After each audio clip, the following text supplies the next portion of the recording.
tapuso mga ka-art ni anapod ta karon. Ato na yun yung tapuso karon adlaw. Dining akong portrait, Mr. and Mrs. Pinagpus apelyido. Kining reference mga ka-art na. Ayan, ang babae uli, ang lalaki mauli. Pastel, chalk pastel dyan yung mga ka-art. Hindi na po gaya kita dyan karoon. Drawing na po pa tayo. Pastel mga ka-art o mauli yan ang pencil color, pastel pencil o mauli mga brush na gamiton mga ka-art. Mas muna sa na kung pag-iwan mga kani.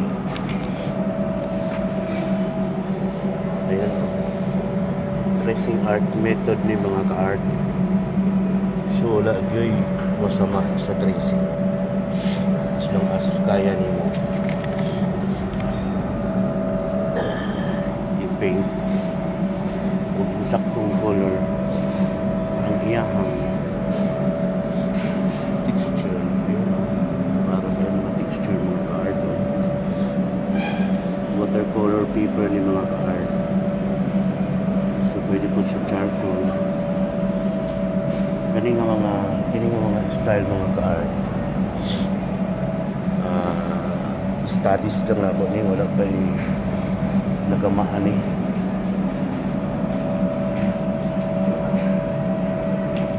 Wala pa nagamaan ni sukat. So ako lang ning studies para mabalaan ang trabaho ni Ding Art. Ilabi na sa larangan sa pastel. Naman ta sa charcoal. Diyan napit na mag-focus sa pastel. Sa itong pangidaron siguro karon. Dili na siguro halayo na mukapot pa laing medium. Gawas na lang sa oil. Dili ko pwede. Tinaapoy might be. So taputog mga ka-art. Susunod na po kayo. Ako na po pinagtapuso karon. Daghang salamat.